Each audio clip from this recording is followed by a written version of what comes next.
kami dari kelompok 1 akan membawakan materi tentang bisnis dan manajemen. Perkenalkan, saya Aditya Pangestu dengan nomor NPM 0221 23171. Oke, perkenalkan, nama saya Alde Silvania Putri Sumanto dengan nomor NPM 022 12 3012. Oke, dengan saya Nurmaningsih Hutauduk dengan nomor NPM 02 21 23025. Selanjutnya saya Tiba Suci Nugraha dengan NPM 02 21 23006. Oke, saya dengan Alfiansa dengan nomor NPM 022 123063. Dan saya dengan Nadela Eni dengan nomor NPM 0221 23019. Perkenalkan, kami dari kelompok 1 ingin membawakan materi tentang pengertian bisnis dan yang lain-lainnya. Kami akan membawakan materi tentang pengenalan bisnis terlebih dahulu. Jadi kita akan mulai dari apa sih itu bisnis. Bisnis itu adalah suatu kegiatan yang dapat dilakukan oleh perusahaan, personal ataupun organisasi ya, dalam menjalankan suatu kegiatan ekonomi guna untuk mendapatkan laba atau keuntungan ya. Jadi secara harfiahnya atau secara garis besarnya adalah yaitu mencari laba. Mencari laba, mencari keuntungan. Sementara untuk tujuan bisnis itu ada beberapa ya. Saya singkat saja ya, jenis-jenis bisnis dan contohnya mungkin. Ada yang dimaksud dengan bisnis ekstraktif, ada yang dimaksud dengan bisnis agraris, bisnis industri, bisnis jasa, bisnis perdagangan. Terakhir paling banyak itu bisnis pariwisata ya. Terus dalam mengembangkan bisnis ini ada beberapa step-step yang dapat dilakukan oleh perusahaan atau individu atau kelompok. Yang pertama itu adalah dimulai dengan mendirikan sebuah perusahaan ya. Nanti untuk materi mendirikan sebuah perusahaan ini akan dibawakan oleh saudari Nina. Nanti untuk materinya dipersilakan untuk dijelaskan ke saudari Nina.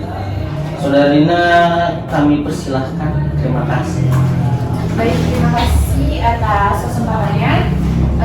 Sebelumnya, perkenalkan saya Nina Deliani dengan nomor NPM 0221 23019. Mendirikan usaha atau dalam mendirikan PT, kita pasti harus menyiapkan dokumen yang diperlukan. Seperti contohnya yang pertama itu kita harus menyiapkan akte notaris, di mana akte notaris ini bertujuan agar usaha atau PT kita ini dapat diakui oleh pemerintah maupun masyarakat di lingkungan tersebut. Kemudian yang kedua, setelah melakukan permohonan akte notaris, kita harus mendaftarkan ke dinas perekonomian untuk memiliki situ. Nah, dalam hal ini dokumen yang harus dilampirkan yaitu akte notaris tadi yang sudah kita bikin, kemudian ada denah atau gambar di mana lokasi usaha kita ini didirikan, dan keterangan tentang tidak atau keberatannya usaha yang didirikan dalam lingkungan masyarakat tersebut. Dan yang terakhir itu mendaftarkan ke kargo perindustrian untuk mendapatkan izin usaha. Nah, dan di sini dokumen yang harus dilampirkan yaitu akte pendirian atau akte notaris, situ yang baru saja kita buat, dan yang terakhir ada daftar alat-alat yang kita gunakan untuk usaha yang kita jalankan. Kemudian ada izin usaha itu dibagi menjadi 3 golongan. Yang pertama ada golongan C dengan modal kecil, kemudian golongan B dengan modal menengah, dan yang terakhir ada golongan A dengan modal yang besar. Nah, kemudian ada penggabungan perusahaan. Penggabungan perusahaan ini dibagi menjadi 2 tipe. Yang pertama ada penggabungan vertikal integritas, di mana ini adalah suatu bentuk penggabungan antara satu perusahaan dengan perusahaan yang lain, yang kegiatan ini memiliki tahapan produksi yang berbeda. Sedangkan kalau misalnya penggabungan horizontal atau paralelisasi, yaitu penggabungan 2 perusahaan atau lebih, di mana mereka memiliki tingkatan atau jalur yang sama, yang dimana penggabungan perusahaan ini bertujuan untuk strategi dalam persaingan bisnis mereka. Kemudian ada istilah lain dalam penggabungan perusahaan. Yang pertama itu adalah holding company. Nah, holding company ini berbentuk corporation, di mana sebagian besar saham dari perusahaan lain dan status perusahaan lain itu bersifat menjadi anak perusahaan. Sedangkan kebijakan yang dikeluarkan ini berpengaruh dari perusahaan induk atau holding. Nah, kemudian ada faktor-faktor pembentuk company. Yang pertama itu ada akuisisi. Akuisisi ini adalah salah satu bentuk membeli perusahaan yang sudah berjalan. Karena kalau perusahaan yang sudah berjalan, pasti mereka sudah memiliki strategi dan pasarnya masing-masing. Nah, kemudian yang kedua ada menyerahkan kepemilikan perusahaan kepada satu perusahaan. Nah, contohnya seperti PT Semen Gresik yang berperan sebagai holder, kemudian mereka menyerahkan beberapa perusahaan lain sebagai sebagai strategi untuk memudahkan koordinasi operasional. Kemudian yang ketiga ada melepaskan unit usaha besar menjadi perusahaan yang berdiri sendiri. Contohnya seperti PT PLN, di mana mereka PT besar kan ya, tapi mereka membuat PT lain di luar daerah tersebut. Contohnya seperti mereka membuat PT PLN di Jawa dan di Bali. Jadi masing-masing pulau tersebut memiliki PT. Tapi mereka bukan anak perusahaan itu, melainkan mereka perusahaan induknya juga. Ya. Dan yang terakhir itu mendirikan perusahaan baru. Jadi kalau dalam perusahaan holding ini modal yang didapatkan itu banyak, karena makin banyak anak perusahaan yang dikelola atau dikuasai, makin banyak juga modal yang akan didapatkan, sehingga perusahaan holding ini bisa memungkinkan untuk membuat perusahaan baru. Ya. Kemudian ada faktor pendorong berdirinya holding company. Yang pertama itu adalah ada masalah perpajakan. Nah, dalam perusahaan holding ini, dividen yang diterima oleh perusahaan holding ini tidak termasuk dalam pendapatan, sehingga dividen ini tidak dikenai pajak. Gitu. Dengan demikian, keuntungan pada perusahaan holding ini itu dapat dimaksimalkan dan tidak berkurang jumlahnya, walaupun mereka telah membayar pajak, karena dividen itu tidak termasuk pendapatan. Dan yang kedua itu ada bisnis sinergi, di mana dalam perusahaan holding itu kan banyak anak-anak perusahaan ya. Nah, mereka ini saling bekerja sama untuk untuk mendatangkan keuntungan bagi perusahaan-perusahaan mereka. Dan yang ketiga itu ada aliansi strategis. Jadi kalau perusahaan holding itu udah pasti mempunyai strategi.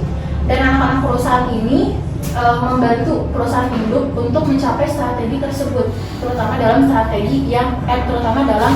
tujuan yang strategis.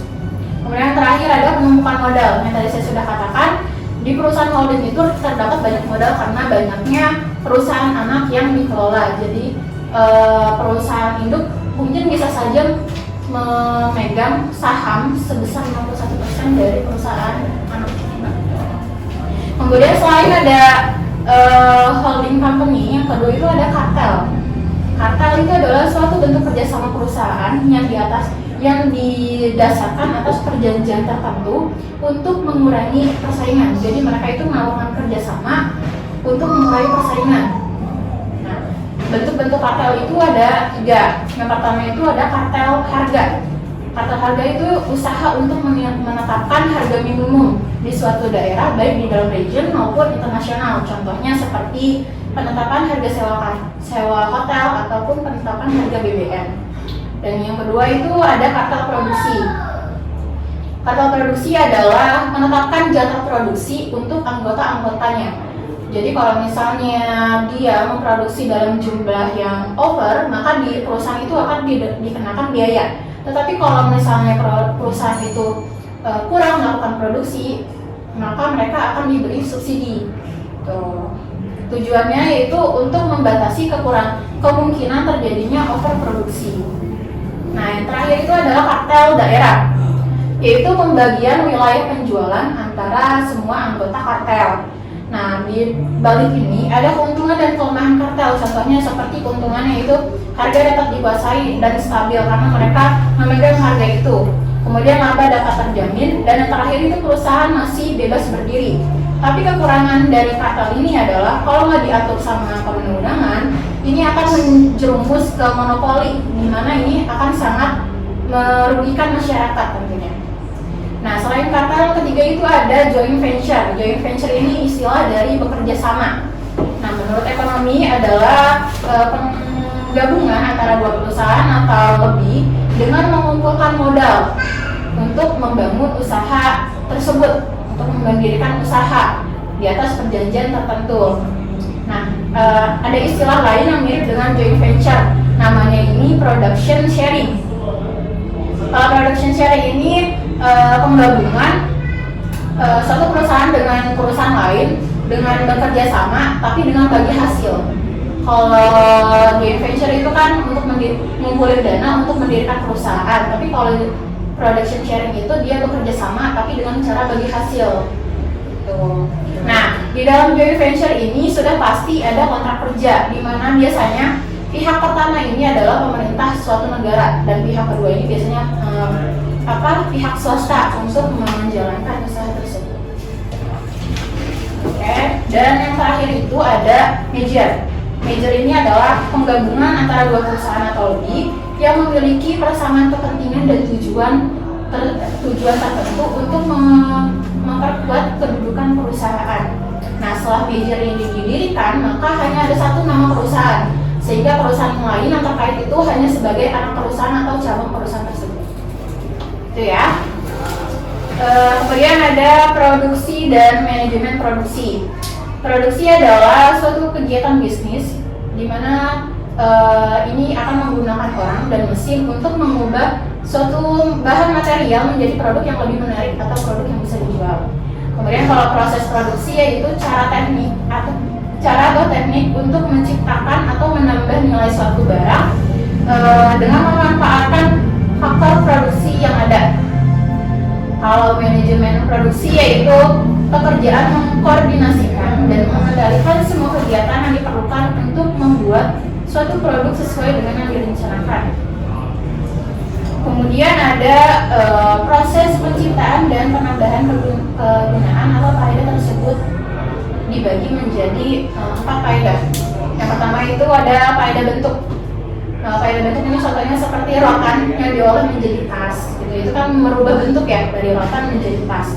Kemudian ada faedah waktu seperti contohnya itu jasa pergudangan yang dipakai untuk menyimpan suatu barang, tapi dengan berjalannya waktu maka nilai barang itu sendiri akan meningkat karena kan dia disimpan ya, kayak investasi kali ya gitu. Kemudian yang tiga itu ada faedah tempat, contohnya seperti jasa transport, di mana jasa transport ini contohnya seperti dia membawa sayuran dari desa ke kota, maka nilai sayuran ini akan berpindah atau bertambah nilainya karena harga di dalam desa atau harga di desa sama harga di kota udah pasti beda.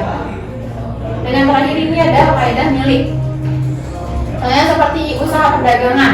Dengan adanya perpindahan dari pedagang kepada pembeli, maka akan terdapat faedah yang lebih tinggi dari barang itu sendiri. Nah, menurut sifat proses produksi, pengolahan produk itu dibagi menjadi 6. Yang pertama itu proses ekstraksi, yaitu produksi mengambil bahan-bahan langsung dari alam.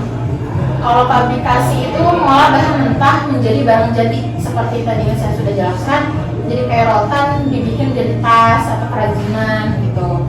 Nah, kalau yang ketiga itu ada proses analitik, yaitu memisahkan suatu bahan menjadi beberapa bahan yang mirip dengan bentuk aslinya. Contohnya seperti minyak bumi menjadi bensin. Kalau yang keempat itu ada proses sintetik, di mana ini adalah mengkombinasikan beberapa bahan beberapa bahan menjadi suatu produk yang berbeda dengan bentuk aslinya karena ada perubahan fisik dan kimia. Kemudian ada proses perakitan, di mana ini adalah menggabungkan komponen sehingga menjadi produk di akhir. Dan yang terakhir adalah proses penciptaan, itu contohnya seperti jasa admin. Jasa admin itu kan untuk mengolah data dan informasi yang cepat ya, karena diperlukan karena dalam suatu perusahaan pasti banyak data-data dan banyak juga jenisnya, makanya diperlukanlah jasa ini. Bentar, agak panjang apa ya? Terus pengendalian persediaan. Nah, pengendalian persediaan ini mencakup masalah keseimbangan antara jumlah persediaan dengan biaya persediaan yang muncul seperti biaya pembelian maupun biaya penyimpanan. Nah, bagian pembelian ini bertanggung jawab dalam pembelian bahan agar rencana operasi dapat dipenuhi secara efisien. Yang kedua yaitu usaha untuk mengikuti perkembangan bahan baku yang lebih menguntungkan. Contohnya orang-orang pembelian ini harus bisa menganalisis ya dengan perkembangan zaman dan perkembangan bahan baku, mereka harus bisa mencari harga yang lebih murah. Dan yang ketiga itu adalah meningkatkan perputaran bahan baku. Yang terakhir adalah memelihara bahan yang telah dibeli dan bertanggung jawab atas persediaan bahan baku. Nah, tadi kan saya bahas tentang pengendalian dan penyimpanan ya. Nah, saya akan menjelaskan terlebih dahulu tentang manfaat persediaan. Nah, manfaat persediaan dalam usaha itu adalah yang pertama contohnya seperti menghilangkan resiko material yang kurang baik sehingga harus di-return atau dikembalikan. Yang kedua itu memperkecil resiko keterlambatan datangnya barang, makanya kita harus melakukan persediaan barang. Dan yang ketiga itu menjamin kelancaran arus produksi, ya dimana kalau misalnya kita mau produksi harus ada persediaan, kalau nggak ada barang yang disediain kita mau produksi apa. Dan yang keempat itu untuk mencapai efisiensi penggunaan mesin.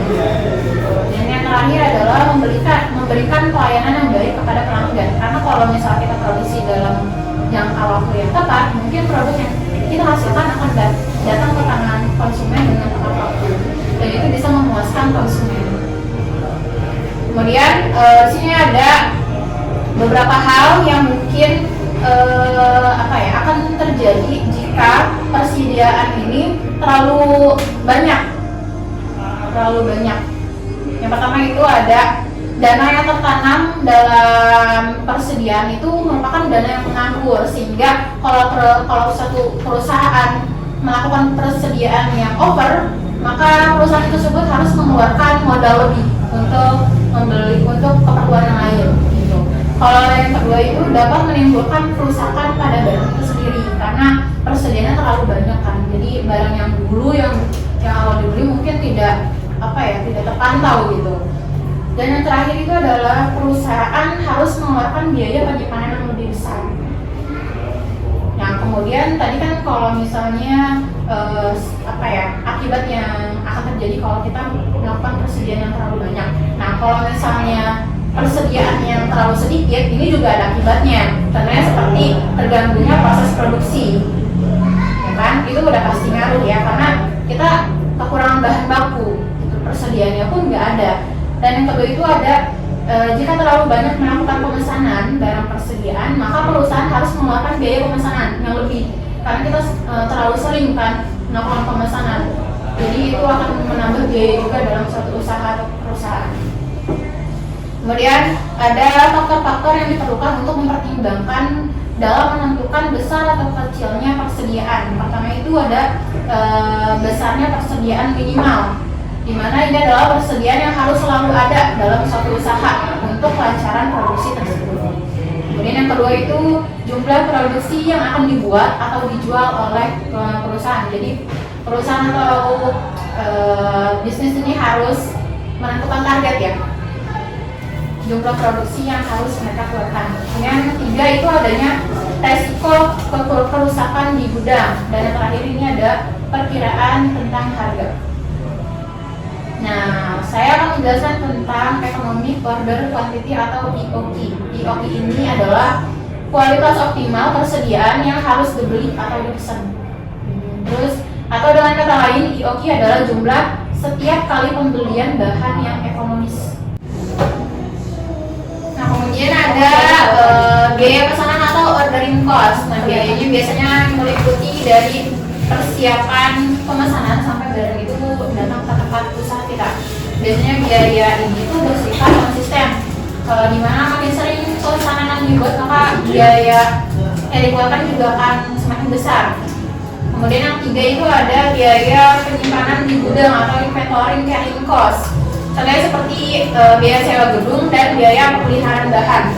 Nah, biasanya dalam kejadian ini sering terjadi pertentangan antara pihak pemesan yang ingin pihak pemesan dengan pihak penyimpanan, di mana pihak pemesan ini biasanya mereka tuh pengen nyimpan pesan barang itu yang banyak, sedangkan pihak penyimpan itu nggak mau barangnya itu datangnya banyak-banyak. Nah, dalam keadaan ini atau dalam kejadian ini, sifat yang paling ekonomis adalah di mana jumlah biaya pemesanan atau penyimpanan ini seimbang atau sama, atau dengan kata lain itu paling rendah dalam suatu periode tertentu. Dan untuk menjaga kelancaran produksi harus ada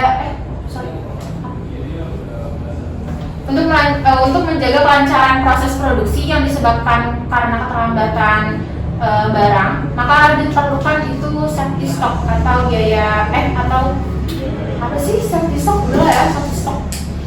Nah, sebelum bahan baku habis ini harus melakukan pemesanan kembali supaya persediaan ini tetap berada dalam titik optimal dan agar proses produksinya juga tidak terganggu gitu. Nah, titik ini dinamakan dengan ROP, yaitu di mana keadaan kita tuh harus melakukan pemesanan kembali. Kemudian ada lead time. Lead time itu waktu yang dibutuhkan dari barang itu dipesan sampai barang itu sampai ke tempat usaha kita. Dan untuk menghitung ROP itu dapat dilakukan dengan cara menjumlahkan lead time dengan ROP. Mungkin itu saja yang dapat saya jelaskan. Ada yang bertanya? Baik, terima kasih untuk Saudari Nina untuk penjelasan mengenai materi mendirikan sebuah perusahaan ya. Sedikit pertanyaan mungkin dari saya pribadi tentang bagaimana atau berapa lamakah waktu yang diperlukan untuk mendirikan sebuah perusahaan. Jika saya telah memiliki modal yang cukup dan sudah memenuhi persyaratan dokumen yang diperlukan untuk mendirikan sebuah perusahaan, kira-kira menurut Saudari Nina berapa lama kira-kira waktu yang diperlukan? Berapa hari kerja kira-kira? Menurut saya, kalau Bapak sudah mengumpulkan dokumen yang diperlukan dan dana yang sudah matang, mungkin dalam waktu 17 hari usaha itu bisa berjalan. 17 hari paling cepat ya? 17 hari paling cepat. 17 hari kerja ya? Oke. Terima kasih untuk jawabannya dari Saudari Nina. Mungkin kita lanjutkan saja ke materi berikutnya tentang barang dan produk ya, yang akan dibawakan oleh Saudara Alfiansyah. Kepada saudara dipersilakan. Oke, terima kasih banyak. Di sini saya akan menjelaskan materi barang atau produk. Dalam materi barang atau produk ini yaitu suatu sifat yang kompleks, baik dapat diraba maupun tidak dapat diraba dalam suatu barang atau produk ini. Dalam suatu produk ini memiliki merek atau brand, nama, istilah atau simbol. Selanjutnya di sini ada harga dalam suatu produknya, yaitu sejumlah uang yang dibutuhkan untuk mendapatkan sejumlah kombinasi dari barang beserta pelayanannya. Dalam beberapa faktor yang mempengaruhi tingkat harga, yaitu pertama ada perekonomian, penawaran dan permintaan, persaingan, daya beli masyarakat, dan pengawasan pemerintah. Di sini ada penetapan harga dalam hubungannya dengan pasar. Penentuan harga tidak didasarkan pada biaya, tetapi justru harga yang menentukan biaya bagi perusahaan. Di sini ada beberapa strategi penetapan harga. Yang pertama ada penetapan harga psikologis, price lining atau skimming price, potongan pembelian atau potongan harga. Yang terakhir penetapan harga atau geografis. Penetapan harga psikologis ini, kebijakan ini biasanya digunakan untuk penjualan barang pada tingkat pengecer. Dalam metode ini harga ditetapkan dengan angka yang ganjil atau janggal, misalnya seperti 159.999. Salah satu jenis harga yang dipakai oleh perusahaan contohnya sepatu atau mereknya Bata. Di selanjutnya sini ada price lining atau skimming price, atau lebih banyak digunakan oleh pengecer daripada pedagang besar atau produsen. Selanjutnya di sini ada potongan harga. Potongan harga ini merupakan pengurangan dari harga yang ada. Biasanya potongan harga ini diwujudkan dalam bentuk tunai atau dimaksud untuk menarik konsumen. Selanjutnya di sini ada potongan dagang. Potongan dagang ini merupakan potongan harga yang ditawarkan pada pembeli atas pembayaran untuk musim-musim pemasaran yang mereka lakukan. Potongan dagang ini hanya diberikan kepada pembeli yang ikut memasarkan produknya. Mereka ini termasuk penyalur, baik pedagang besar maupun pengecer. Potongan tunai ini adalah potongan yang diberikan kepada pembeli atas pembayaran rekeningnya pada suatu periode dan mereka melakukan pembayaran tepat waktunya. Di sini ada potongan musiman. Potongan musiman ini adalah potongan yang diberikan kepada pembeli yang melakukan pembelian di luar musim tertentu. Misal pembeli membeli jas hujan pada musim panas akan memperoleh potongan sebesar 5% sampai 5% atau 20%. Selanjutnya sini ada penetapan harga geografis. Penjual harus mempertimbangkan ongkos atau ongkos kirim untuk barang-barang yang disampaikan kepada pembeli. Salah satu penetapan harga geografis ini adalah free on board yang disebabkan ke dalam dua golongan, yaitu FOB tempat asal di mana seluruh ongkos angkut ditanggung oleh pembeli, yang kedua FOB tujuan seluruh ditanggung oleh penjual. Selanjutnya di sini ada saluran distribusi. Dalam produk ini memiliki saluran ya. Yang pertama ada produsen, perantara, konsumen akhir atau pemakai industri.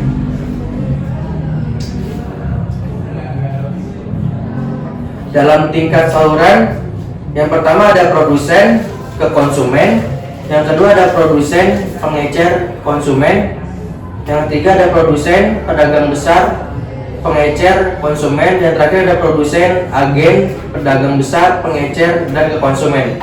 Nah, itu ada tingkatan saluran ya. Dalam produsen ke konsumen ini merupakan bentuk saluran yang paling pendek dan sederhana dan tanpa menggunakan perantara. Selanjutnya di sini ada saluran distribusi ganda. Ada beberapa masalah atau faktor yang harus dipertimbangkan dalam pemilihan saluran distribusi.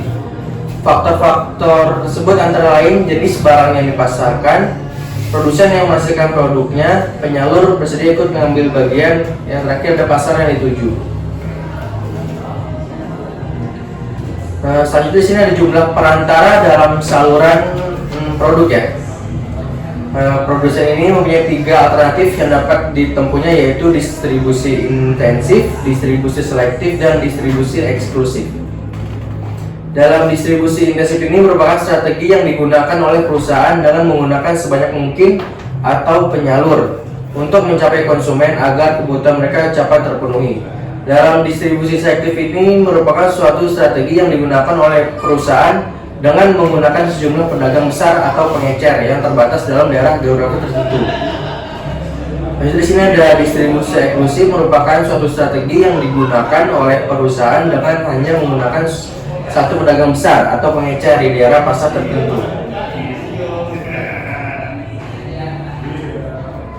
Dalam satu produk ini harus kita memiliki penyimpanan ya, yang dimana kita harus memanage produk kita dengan penyimpanan yang baik. Kita harus memiliki gudang atau warehouse dalam suatu produk ini ya. Bisa kita bisa menyewa atau bisa membeli suatu gudang untuk penyimpanan suatu produk kita. Oke, untuk materi pada barang atau produk dan harga sudah cukup ya. Selanjutnya kita lanjut ke materi selanjutnya. Terima kasih untuk Mas Alfi untuk materi yang dibawakan mengenai tentang harga dan produk ya. Nah, tadi sempat ada menyinggung tentang psikolog price ya. Sedikit pertanyaan dari saya untuk Mas Alfi. Misalkan saya sebagai seorang konsumen melihat harga, misalkan katakanlah sebuah sepatu di harga 1.999.999, terus ada sepatu yang sama tapi di toko yang berbeda harganya 2 juta pas.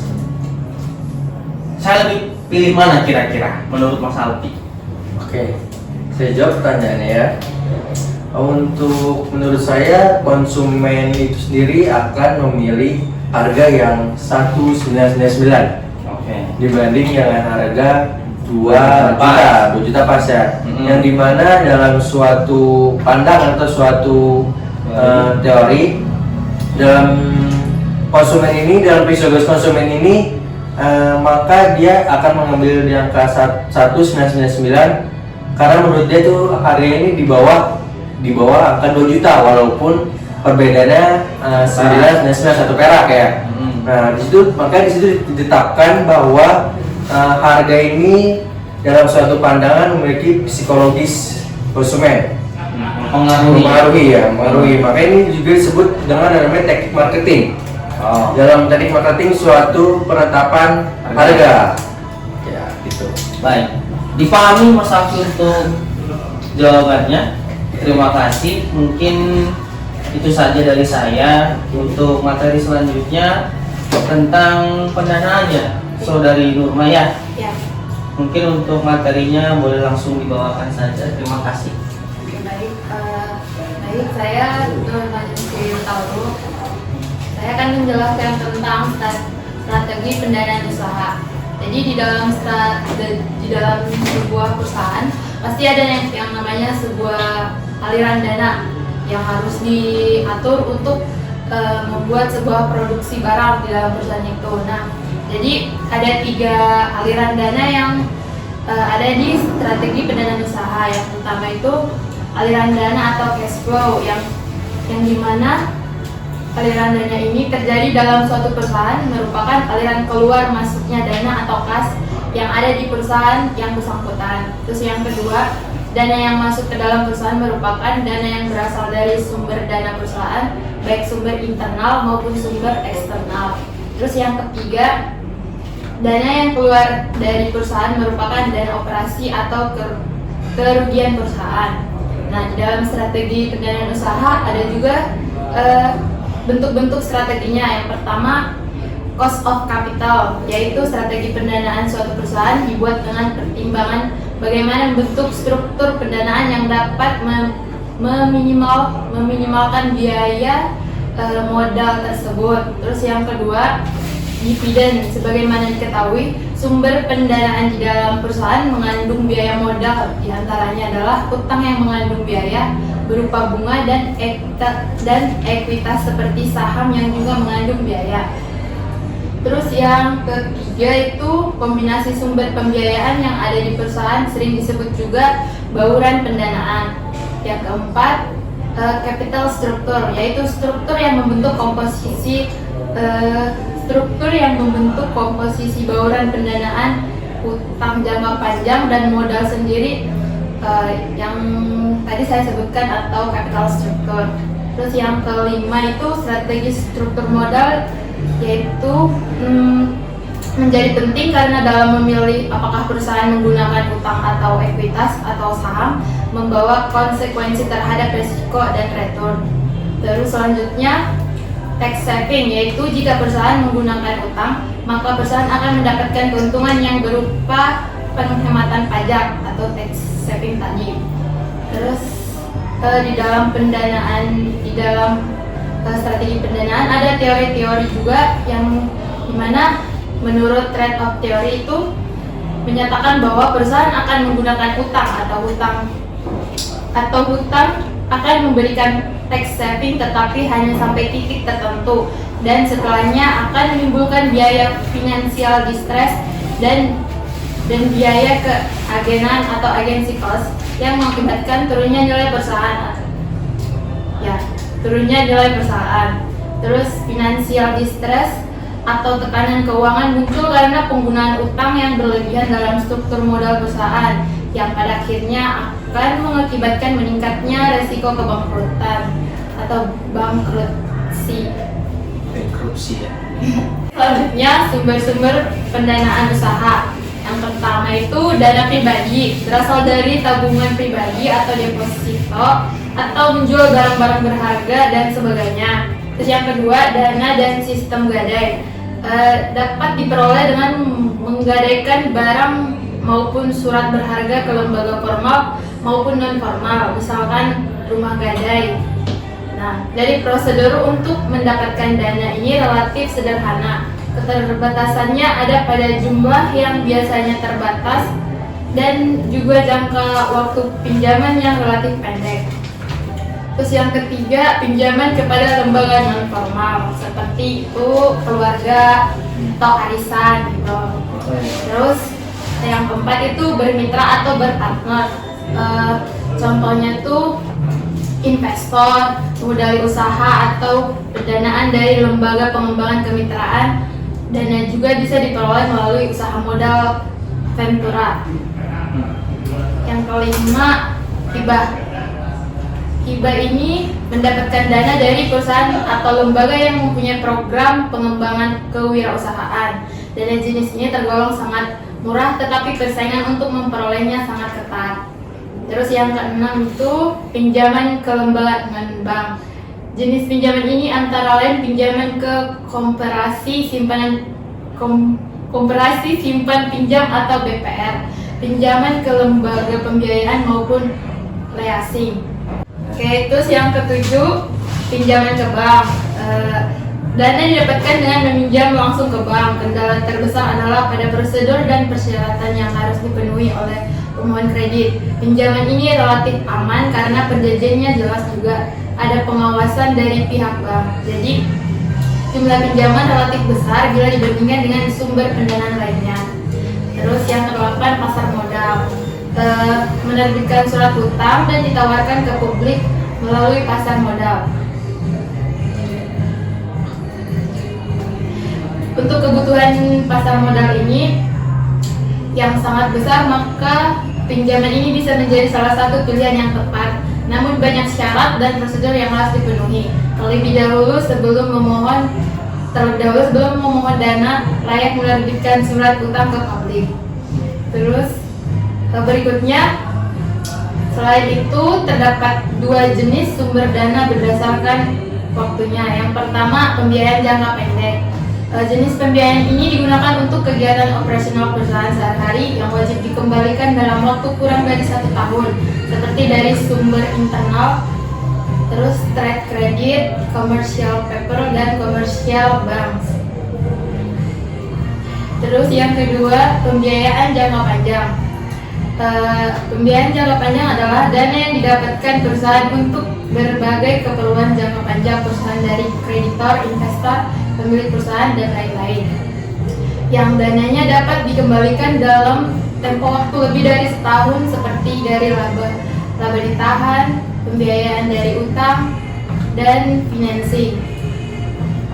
Terus terdapat 4 kelompok besar suatu pendanaan, seperti laba dan akumulasi penyusutan, ataupun berasal dari penjualan aset usaha dan atau aset pribadi. Yang pertama, dana investor. Dana ini merupakan sumber dana dari pihak eksternal yang tertarik berinvestasi pada bisnis atau usaha yang sedang dan atau akan dijalankan. Terus dana supplier merupakan sumber dana yang tidak secara langsung terlihat sebagai fisik uang, namun sumber dana dari supplier berupa fasilitas tempo pembayaran yang lebih panjang. Terus dana lembaga keuangan. Lembaga keuangan dimaksud dapat berupa bank atau lembaga-lembaga pembayaran lainnya. Selanjutnya, dalam kriteria risiko, maka 4 sumber pendanaan ini dapat dikelompokkan menjadi: yang pertama, low risk, dana internal; yang kedua, dana supplier; yang ketiga, lembaga keuangan; yang keempat, investor berupa saham dan investasi. Nah, perlu diperhatikan dalam mencari sumber modal usaha agar tidak terjebak utang besar yang bisa mengakibatkan kebangkrutan suatu usaha. Yang perlu diperhatikan, yang pertama, perhatikan secara cermat sumber modal atau dana. Terus yang kedua, kalau berasal dari pihak ketiga, perhatikan tingkat suku bunga pinjaman. Terus yang ketiga, dalam jangka berapa waktu lama modal bisa dikembalikan. Terus yang keempat, perhatikan seberapa lama kontrak pinjaman modal atau dana. Terus yang kelima, perhitungan dan pelajari secara cermat masalah keuangan suatu usaha agar proses pencicilan untuk mengembalikan sesuai tepat waktu yang telah ditentukan. Terus yang terakhir, perhatikan seberapa pesat peluang-peluang usaha yang dijalankan. Terakhir, langkah dan strategi pendanaan. Yang pertama, pinjaman modal kerja dari perbankan. Terus yang kedua, profit sharing atau bagi hasil dengan para investor. Yang ketiga, kredit supplier. Yang keempat, setoran pemupukan modal. Yang kelima, penawaran saham. Demikian presentasi dari saya. Ada yang mau bertanya? Tentu saja.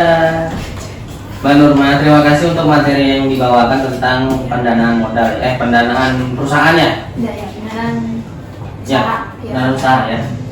Nah, dari materi yang Mbak Nurma bawakan, saya sedikit ingin mempertanyakan tentang apabila suatu perusahaan yang telah meminjam modal ke lembaga yang Mbak Nurma sebutkan tadi, itu ternyata gagal bayar. Apa dikatakan perusahaan ini pilot lah ya? Langkah hukum apa yang dilakukan oleh investor atau pemilik sumber dana sebuah perusahaan ini jika perusahaan yang diberikan modal ini gagal bayar? Baik, menurut saya jika Perusahaan gagal bayar, bisa balikin nggak bisa balikin modal. Nah, jadi menurut saya jika perusahaan perusahaannya tidak bisa mengembalikan dana, berarti perusahaan tersebut mengalami kerugian. Maka dari itu sebuah perusahaan itu harusnya akan menjual semua aset-aset yang ada di perusahaan tersebut untuk melunasi utang yang mereka pinjam. oke, berarti perusahaan ini nggak boleh minjem lagi ya?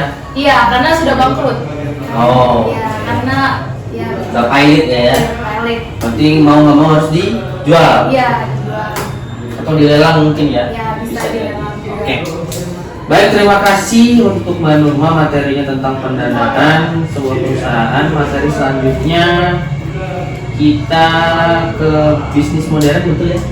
Ya tadi terima kasih saya seperti biasa dana dan NPR nomor 21230006. Di sini saya akan menjelaskan tentang bisnis modern. Bisnis modern ini adalah yang seperti yang sudah dijelaskan oleh saudara Adit, yaitu kegiatan usaha untuk mendapatkan laba, guna untuk memenuhi kebutuhan konsumen yang digunakan atau memanfaatkan teknologi sebesar-besarnya, sehingga pada saat ini jumlah pebisnisnya lebih banyak daripada pekerja, seperti itu.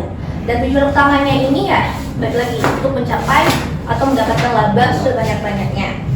Adapun faktor yang mempengaruhi bentuk dari perusahaan atau bisnis modern ini, yang pertama adalah organisasi. Organisasi ini apakah bentuk PT, CV ataupun firma dan sebagainya. Selanjutnya ada manajerial, dan selanjutnya ada ilmu dan teknologi, dan selanjutnya ada politik, sosial dan hukum.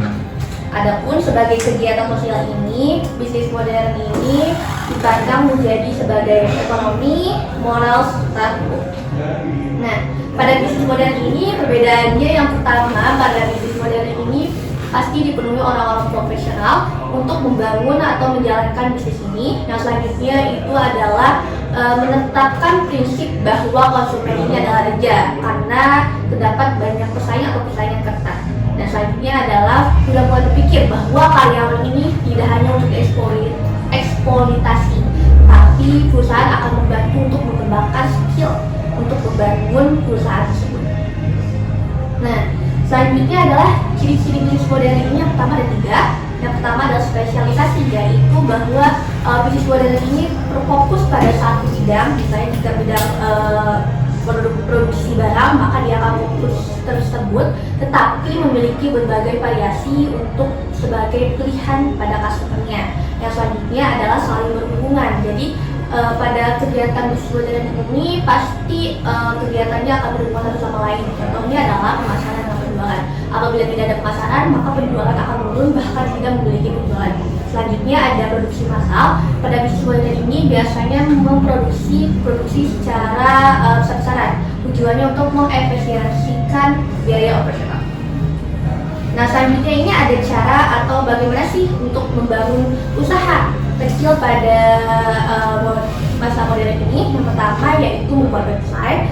Yang kita ketahui bahwa semua orang pada saat ini melakukan pencarian terhadap sosmed. Nah, apabila kita membuat website, kita mencantumkan keyword SEO, maka apabila customer ini mencari produksi atau barang petani, maka produk kita akan muncul. Nah, selanjutnya adalah mendaftarkan bisnis kita ke lokasi bisnis kita pada Google Bisnisku, sehingga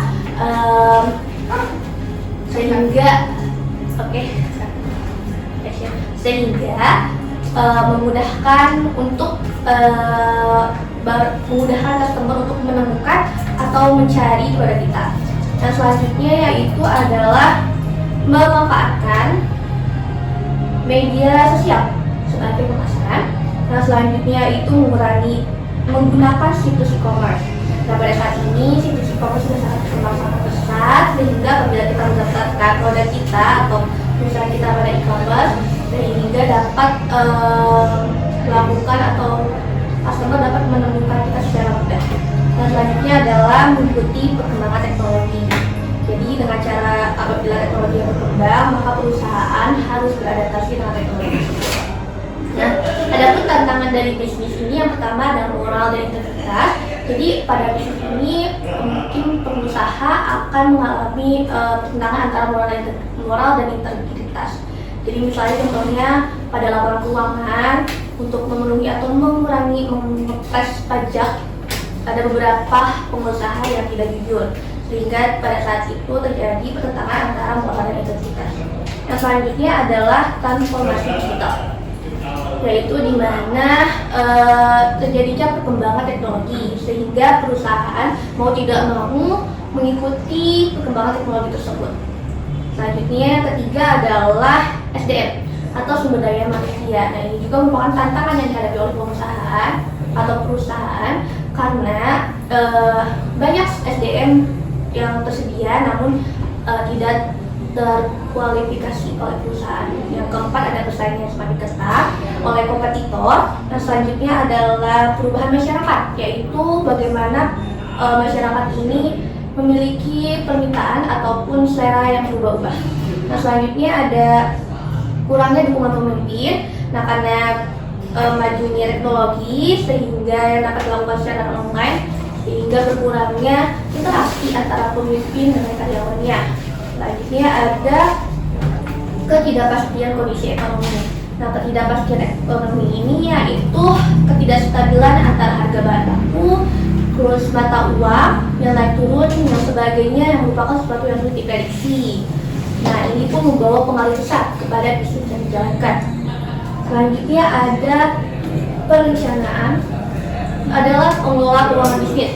Jadi ada kesalahan yang dilakukan oleh usaha kecil ini, yaitu pengelolaan atau pembuat laporan yang dilakukan secara tidak rinci, sehingga menyebabkan keputusan pengusaha dilakukan tidak atau kurang tepat dalam mengelola keuangannya.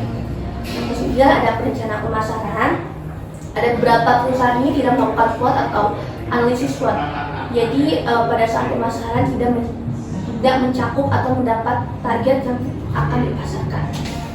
Yang selanjutnya yang terakhir adalah ekspektasi yang kurang realistis. Jadi pebisnis ini, yang pemula ini biasanya memiliki ekspektasi yang tinggi sehingga tidak realistis tentang kesuksesan sebuah usaha. Jadi tidak sedikit yang gagal karena ekspektasi yang dimiliki ini terlalu tinggi. Nah, sekian dari presentasi yang saya jelaskan. Apabila ada pertanyaan mungkin boleh ditanya.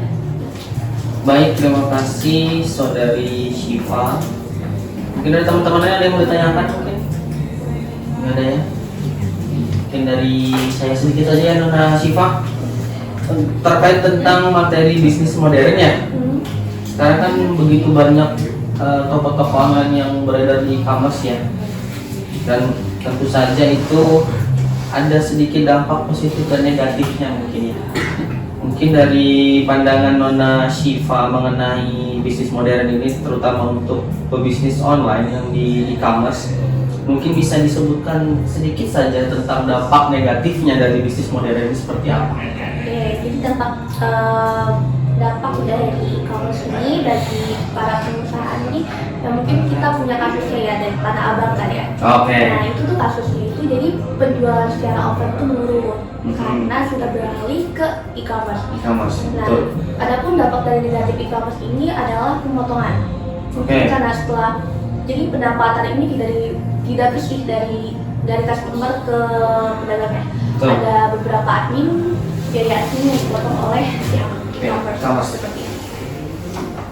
Baik, terima kasih Nona Syifa untuk penjelasannya. Mungkin juga selain itu persaingan ketat juga mungkin ya? Ya, betul. Oke, baik. Selanjutnya, mungkin ada teman rekan-rekan bertanya lagi? Tidak ya? Selanjutnya saya akan melanjutkan mengenai presentasi keunggulan kompetitif. Jadi seperti yang sudah dijelaskan sebelumnya, pada bisnis ini mengalami persaingan yang sangat ketat sehingga perusahaan mengharuskan atau harus wajib memiliki keunggulan yang dimiliki oleh perusahaan tersebut. Nah, caranya ini bagaimana sih untuk meningkatkan keunggulan kompetitif ini? Yaitu pasti dan harus mengikuti perkembangan zaman. Nah, pada perusahaan, tidak semua perusahaan ini mudah mengikuti perkembangan zaman atau melakukan inovasi. Adapun yang harus dipikirkan sebelum melakukan inovasi, yang pertama adalah apakah inovasi ini memiliki keunggulan atau memberikan keunggulan terhadap kompetitif.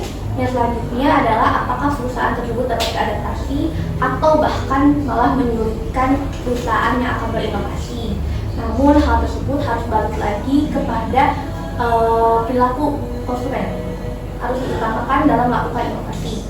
Nah, adapun di sini ada teori keunggulan kompetitif, yaitu teori keunggulan kompetitif ini, maksudnya keunggulan kompetitif itu adalah di mana keunggulan suatu perusahaan dibandingkan dengan perusahaan lainnya, jadi sudah memiliki nama. Nah, sebelumnya teori keunggulan kompetitif ini ada teori keunggulan absolut, yaitu berbunyi apabila perusahaan tetap dapat melakukan atau memproduksi barang walaupun tidak memiliki keunggulan. Namun teori ini dilengkapi oleh teori yang baru, yaitu teori keunggulan kompetitif, yaitu di mana teori ini tetap dapat melakukan produksi, namun dengan efisiensi biaya operasional, dan harus pada saat teori ini harus memiliki keunggulan keunggulan kompetitif dibandingkan keunggulan perusahaan lainnya. Nah, selanjutnya akan dijelaskan oleh Saudari Adi. Oke, selamat malam. Sebelumnya saya akan melanjutkan materi yang sudah dijelaskan oleh Syifa tadi. Jadi di sini akan membahas teori keunggulan kompetitif.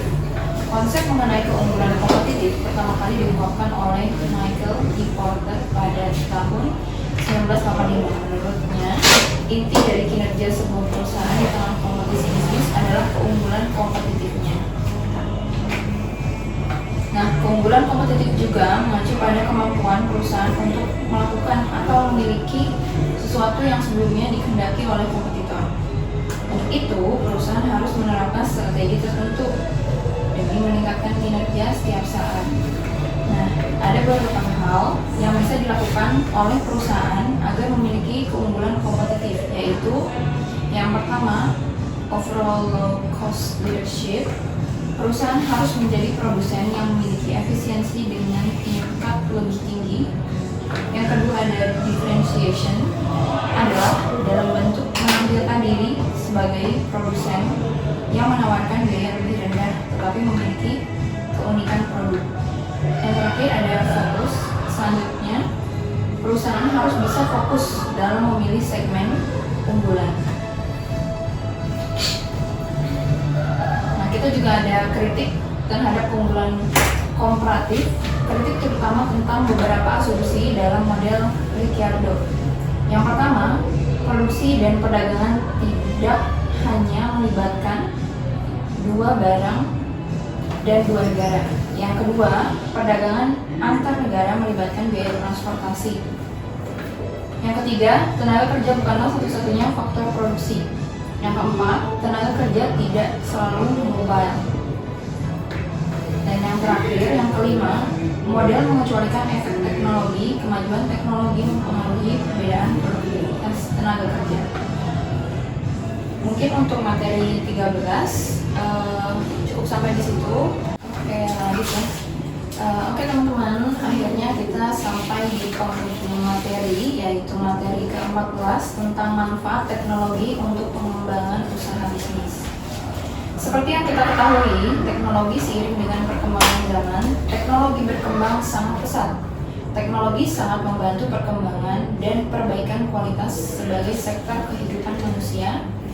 Modernisasi peralatan manufaktur membuat barang kebutuhan dapat diproduksi secara massal sehingga dapat dinikmati oleh semua lapisan masyarakat. Ada banyak sekali peran penting teknologi dalam perkembangan bisnis besar maupun bisnis kecil.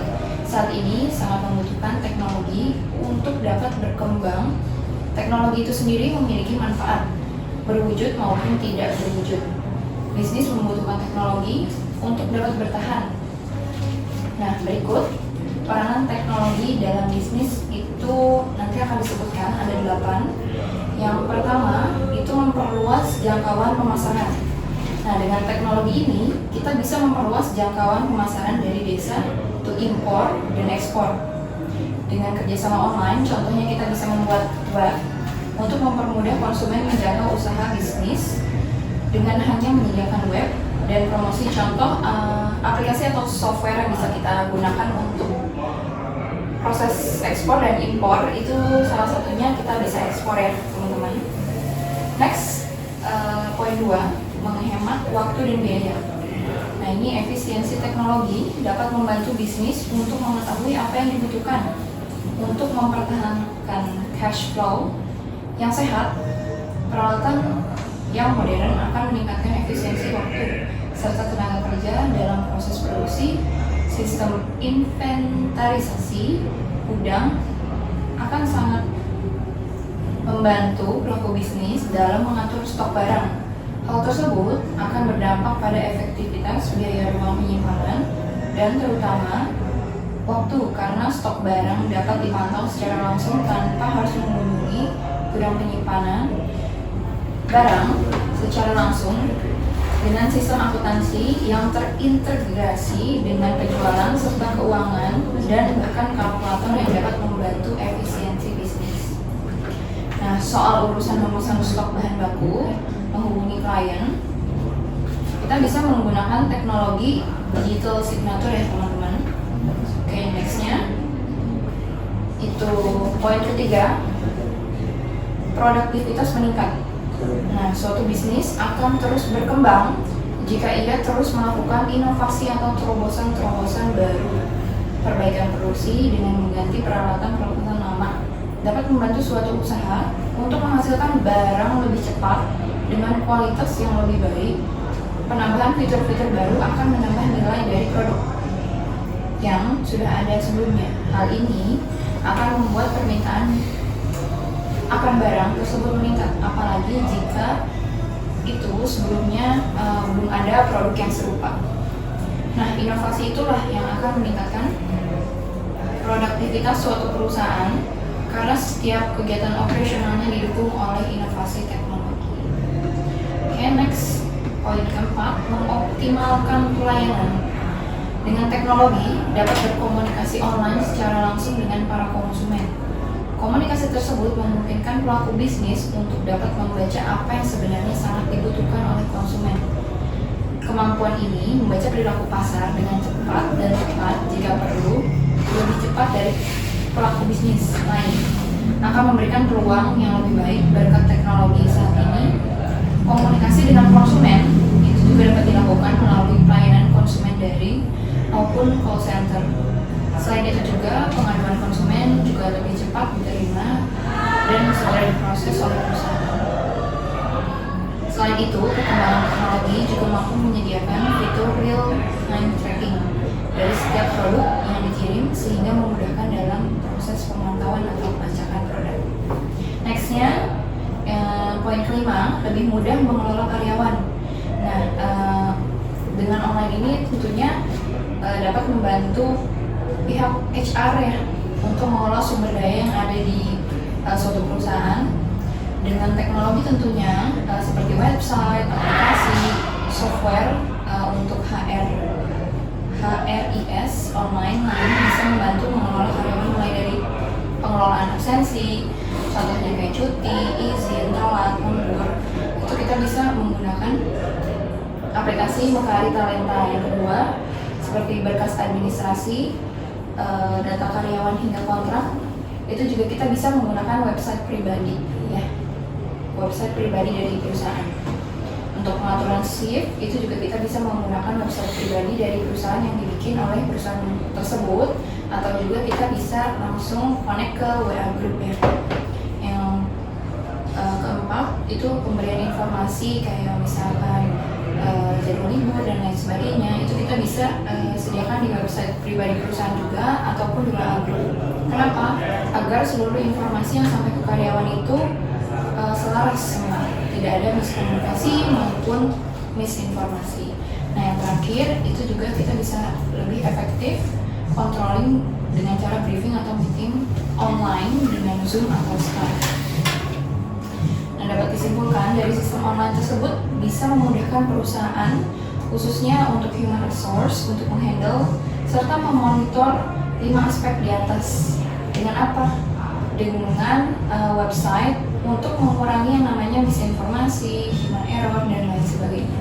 Next, yang keenam, mempercepat akselerasi bisnis. Salah satu penyebab kegagalan bisnis adalah minimnya pengetahuan. Nah, sumber informasi tanpa batas. Perkembangan teknologi membuat bisnis dapat mencapai sukses besar, akses informasinya yang tak terbatas. Membuat pelaku bisnis bisa menambah wawasan serta inspirasi yang sangat berharga. Pembuktian perilaku pasar juga sangat dimudahkan dengan adanya teknologi, karena kita dapat melihat secara langsung apa yang saat ini digemari oleh konsumen. Dengan informasi berharga seperti itu, kita bisa membuat pelaku bisnis dapat menghadapi konsumen dengan lebih baik dan siap melayani permintaan apapun yang mereka minta atau disesuaikan dengan kebutuhan pasar. Nah, dengan sumber informasi itulah kita bisa mengambil keputusan dengan cepat. Kenapa? Karena kita bisa mengetahui kemauan konsumen, kemauan pasar itu seperti apa. Nah, ini yang ketujuh, meminimalisir markup harga dengan memanfaatkan teknologi informasi. Saat ini konsumen bisa lebih mudah membeli produk secara daring. Alhasil, beberapa produsen perlahan mulai membuat sistem pemasaran digital seperti website ataupun di media sosial untuk meminimalisir adanya celah. Nah, yang terakhir ya teman-teman, ini membuka peluang ekspansi. Seperti yang kita ketahui, di era globalisasi ini diberikan peluang lebih besar untuk mulai berekspansi. Nah, contohnya yang sudah saya bahas tadi pada poin pertama, itu kita bisa melakukan ekspansi pasar dengan mudah dengan melalui ekspor dan impor dengan hanya bermodal website atau software. Nah, untuk aplikasi serta software disarankan kita bisa pakai aplikasi kita bisa ekspor ya teman-teman. Oke, ini ada contoh peluang usaha di desa dari online maupun offline. Oke. Nah, yang pertama itu ada jasa desain grafis. Nah, ini bisa kita lakukan di desa. Kenapa? Karena di desa itu jarang sekali orang yang membuka jasa desain grafis. Nah, kita bisa membuka store ataupun via online juga. Nah, yang kedua, kita juga bisa membuka reseller pakaian offline maupun online, karena seperti yang kita ketahui ya, di desa itu jarang sekali transportasi, jarang sekali pasar-pasar yang modern, bajunya kuno-kuno. Nah, ini salah satu usaha yang cocok ya, untuk teman-teman yang di desa jika mau membangun usaha. Yang ketiga, kita juga bisa membuka jasa penulisan artikel atau content writer. Seperti yang kita ketahui ya, di desa banyak sekali masyarakat yang ekonominya di bawah rata-rata dan mungkin nggak punya juga yang namanya laptop ataupun alat-alat untuk mengerjakan tugas maupun mengerjakan pekerjaannya. Jadi menurut saya untuk berjasa menulis artikel ini atau content writer sangat cocok ya untuk di pedesaan juga. Nah ini kita bisa buka secara online atau offline, tapi lebih prefer disarankan online karena lebih efisien. Nah ini Anda memilih e-commerce sebagai cara berbisnis modern. Yang pertama, ini ada potensi pertumbuhan bisnis di masa mendatang. Dengan e-commerce, potensi pertumbuhan bisnis di masa mendatang itu bisa berkembang pesat ya, hingga 16-25%. Yang kedua, menghasilkan pendapatan tinggi kapanpun dimanapun. Nah inilah salah satu keunggulan e-commerce yang disukai banyak pebisnis masa kini. Dengan menjalankan bisnis online tanpa modal yang terlalu banyak, kita bisa meraih profit sebanyak-banyaknya. Nah, yang ketiga, membuka usaha dengan modal ini. Mungkin tadi di poin 2 sudah dijelaskan ya, kita tidak perlu modal yang besar karena e-commerce hanya bermodal website atau online. Jadi, tapi hasil yang dihasilkan itu bisa meraih profit yang sangat tinggi. Yang keempat, itu promosi mudah dan murah. Dengan platform online membuka kesempatan beriklan secara mudah serta murah sehingga bisa menaikkan profit penjualan di pasar. Yang terakhir, yang kelima, menjangkau konsumen tanpa batas. Nah, dengan teknologi online ini kita bisa berkomunikasi langsung dengan konsumen tanpa batas dan mengetahui keluhan di pasar, keluhan kebutuhan konsumen untuk kedepannya meningkatkan kualitas pelayanan ya, agar kita dapat bersaing di pasar. Mungkin segitu aja materi yang bisa saya sampaikan. Apakah teman-teman ada yang mau bertanya atau mungkin ada yang mau menambahkan? Diskusikan saja Mbak Adel ya. Terima kasih untuk materinya tentang meningkatkan keunggulan kompetitif ya dan memanfaatkan teknologi ya. Ya, betul sekali, Pak Ali. Oke. Jadi selain kemudahan dan kepraktisan teknologi dalam bidang usaha ini, tentu ada dampak negatif ya dari teknologi ini dalam bidang ekonomi perusahaan atau yang terjun dalam dunia teknologi atau online mungkin ya. Mungkin dari saya sedikit untuk pertanyaan untuk Mbak Adel, bisa disebutkan sedikit saja tentang apa sih dampak negatif dari teknologi ini ketika kita sudah dalam periode yang sudah modern ya, periode yang modern, semuanya memanfaatkan teknologi internet dan selain sebagainya. Mungkin dari Mbak Adel bisa disebutkan dampak negatifnya tentang teknologi ini seperti itu, seperti apa? Oke, mungkin dalam suatu perusahaan ketika kita menggunakan teknologi melalui online gitu ya, data karyawan, data customer maupun data perusahaan itu pasti kita up di online. Tentunya dampak negatifnya itu hanya disadarkan. Oh, oke. Bisa bocor ya? Bisa bocor dengan mudah. Komputer lain bisa mencari data customer dari cybercrime tersebut. Cybercrime, malware kayak gitu-gitu ya? Iya. Oh. Makanya mungkin dari pihak IT-nya harus Aware ya? Dipahami Mbak Adel. Jadi dengan berakhirnya sesi diskusi kita pada malam hari ini tentang materi tentang bisnis, dapat kami simpulkan mengenai materi ini adalah dengan dimudahkannya bisnis dan manajemen dengan penggunaan teknologi, dapat disimpulkan bahwa bisnis itu adalah sebuah kegiatan atau aktivitas mencari keuntungan atau laba. Di dalam persaingan yang ketat saat ini pasti ada saja orang yang ingin melakukan bisnis. Jadi dari saya pribadi, kenapa harus berbisnis? Karena bisnis itu adalah sebuah kegiatan yang menyenangkan menurut saya. dengan adanya bisnis kita bisa jadi kaya. Betul ya? Betul. Betul sekali. Jadi tidak ada salahnya kita berbisnis meskipun itu dengan modal yang sangat minim. Tidak ada salahnya kita mencoba untuk berbisnis.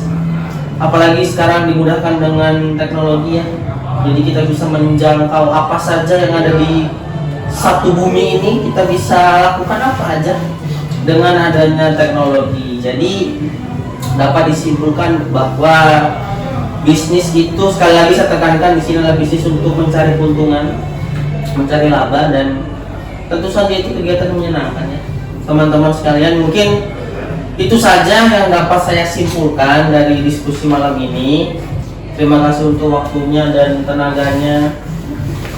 Saya ucapkan terima kasih banyak sekali lagi. Kita bertemu di kesempatan selanjutnya. Saya akhiri. Assalamualaikum warahmatullahi wabarakatuh.